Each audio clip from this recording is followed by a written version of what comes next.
Hi friends, welcome to our channel The Village Dish. இன்னைக்கு கிராமத்து ஸ்டைலில் கருவாட்டு குழம்பு வைக்க போகிறோம். வாங்க எப்படி வைக்கிறதுன்னு பார்க்கலாம்.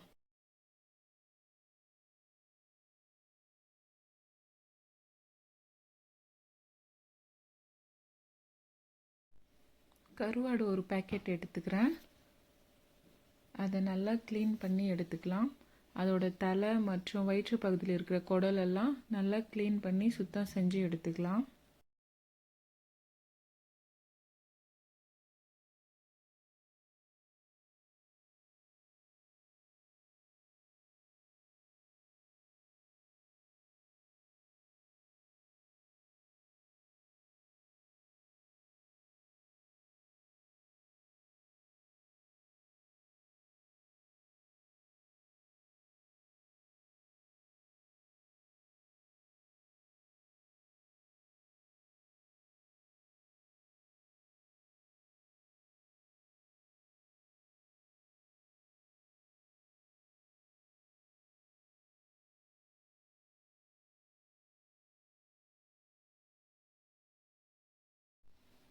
இந்த அளவுக்கு நல்லா சுத்தம் செஞ்சு எடுத்துக்கோங்க. பாருங்கள், நான் க்ளீன் பண்ணி வச்சுருக்கேன். எவ்வளோ அழுக்கு இருக்குதுன்னு சொல்லிட்டு அதில்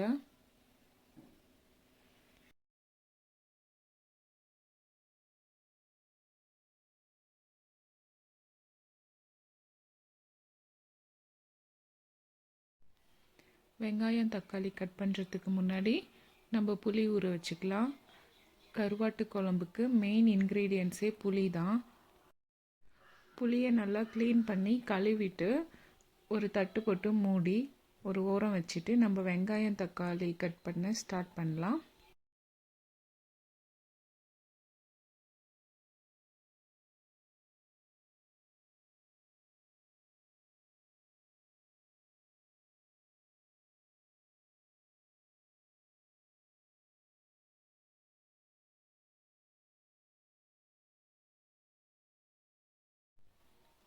ரெண்டு பெரிய வெங்காயம் எடுத்து நீளமாக கட் பண்ணி வச்சுக்கிறேன்.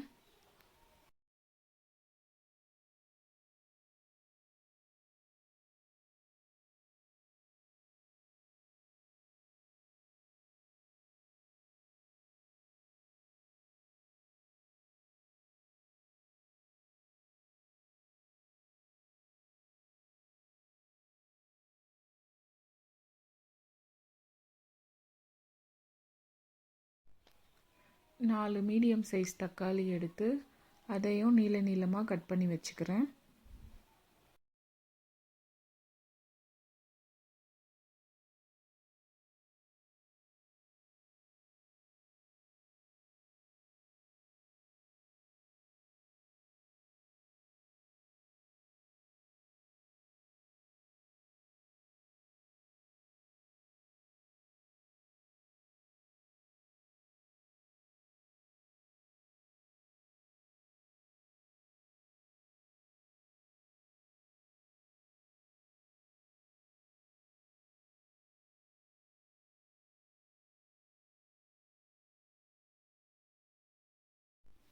பதினஞ்சு பல் பூண்டு எடுத்து அதையும் நல்லா நசுக்கிட்டு எடுத்து வச்சுக்கிறேன்.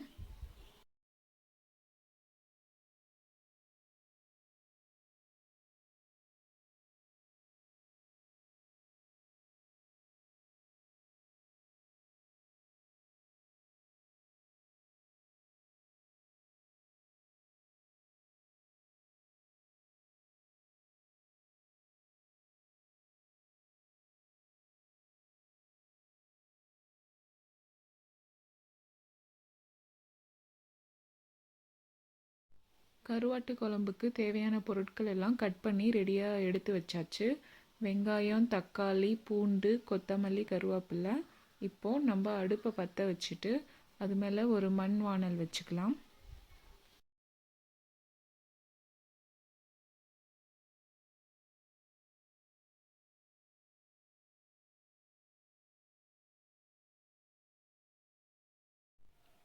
வாணல் நல்லா சூடாயிடுச்சு. இப்போ நம்ம கருவாடை போட்டு நல்லா வறுத்து எடுத்துக்கலாம்.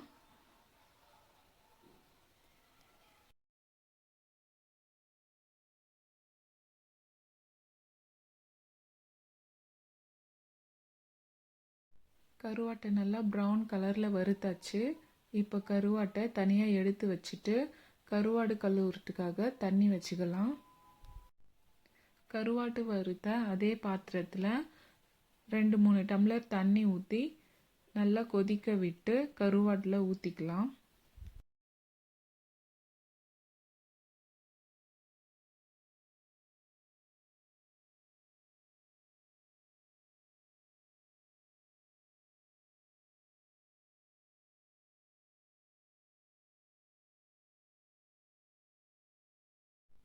தண்ணி நல்லா கொதிக்குது. இப்போது அதை எடுத்து கருவாட்டில் ஊற்றிட்டு நம்ம கருவாடு செய்கிறதுக்காக அந்த பாத்திரத்தை அப்படியே வச்சுக்கலாம்.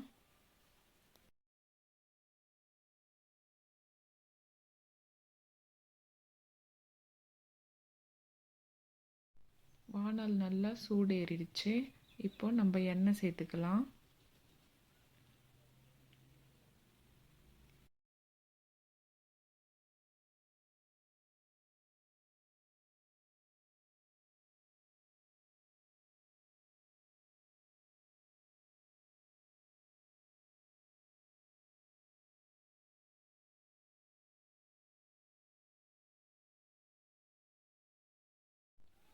எண்ணெய் நல்லா காஞ்சிடுச்சு. இப்போ 1/2 ஸ்பூன் கடுகு போட்டுக்கலாம். கடுகு பொரிஞ்சதும் சீரகம் ஒரு 1/2 ஸ்பூன் போட்டுக்கலாம்.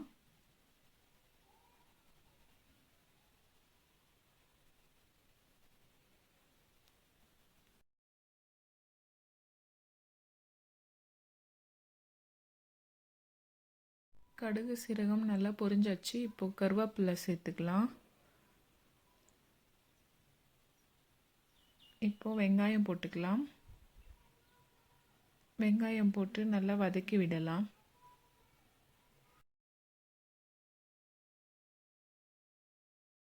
வெங்காயம் நல்லா வதங்கிருச்சு. இப்போ பூண்டு சேர்த்து நல்லா வதக்கி விடலாம்.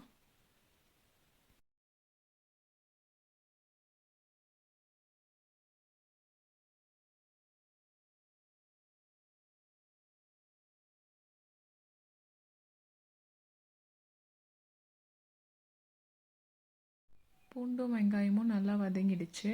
இப்போ தக்காளி சேர்த்து வதக்கி விடலாம்.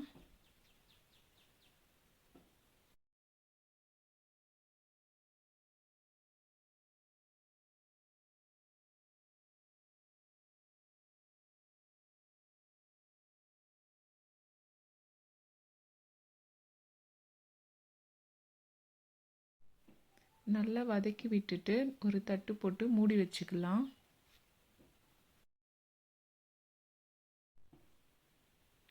பாருங்கள், நல்லா வதங்கியிருக்கு. நல்லா கலந்து விட்டுட்டு உப்பு மிளகாய் தூளெல்லாம் சேர்த்துக்கலாம். நான் 2 ஸ்பூன் குழம்பு மிளகாய் தூள் சேர்த்துக்கிறேன். உப்பு அளவாக சேர்த்துக்கோங்க, ஏன்னா கருவாட்டிலையும் உப்பு இருக்கும். அதுக்கப்புறம் கொதிச்சப்புறம் டேஸ்ட் பண்ணிவிட்டு அதுக்கப்புறம் உப்பு தேவைன்னா சேர்த்துக்கோங்க. எல்லாத்தையும் நல்லா கலந்து விட்டுட்டு ஒரு தட்டு போட்டு மூடி வச்சுக்கலாம். நல்லா வதங்கட்டும். இப்போது நம்ம கருவாட்டை கழுவி எடுத்துக்கலாம். ஃபஸ்ட்டு சுடுதண்ணியில் நல்லா அலசிட்டு 2-3 டைம் தண்ணி ஊற்றி நல்லா கழுவி தனியாக எடுத்து வச்சுக்கலாம். அப்போ தான் அதில் இருக்கிற மண்ணெல்லாம் போகும். வெங்காயம் தக்காளி கூட மிளகாய்த்தூள் நல்லா வதக்கியாச்சு. இந்த டைமில் நம்ம ஊற வச்ச புளியை கரைச்சி ஊற்றிக்கலாம். 2 டைம் தண்ணி ஊற்றி எல்லா புளியும் நல்லா கரைச்சி ஊற்றிட்டு அது கூட தேவையான அளவு தண்ணி சேர்த்து நல்லா கொதிக்க விடலாம்.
குழம்பு நல்லா கொதிக்குது.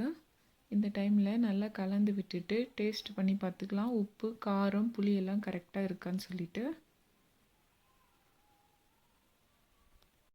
காரம், புளி எல்லாமே கரெக்டாக இருக்குது. இந்த டைமில் கருவாடு சேர்த்து நல்லா கலந்து விட்டுட்டு உப்பு செக் பண்ணிக்கலாம். ஏன்னா கருவாட்டில் உப்பு இருக்கும். நம்ம கருவாடு போட்டு நல்லா கலந்து விட்டுட்டு கொதிக்கும் போது செக் பண்ணிக்கலாம். உப்பு கம்மியாக இருந்தால் சேர்த்துக்கலாம்.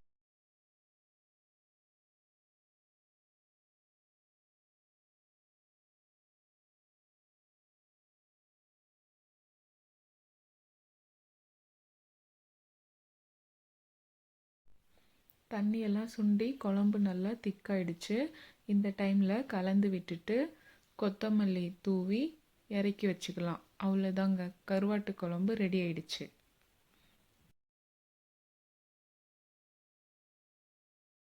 இதே போல் நீங்களும் வீட்டில் செஞ்சு பார்த்துட்டு எப்படி இருக்குன்னு சொல்லிட்டு கமெண்ட் பண்ணுங்கள். இந்த வீடியோ உங்களுக்கு பிடிச்சிருந்தா லைக் பண்ணுங்கள், ஷேர் பண்ணுங்கள், சப்ஸ்கிரைப் பண்ணுங்கள். Thank you friends.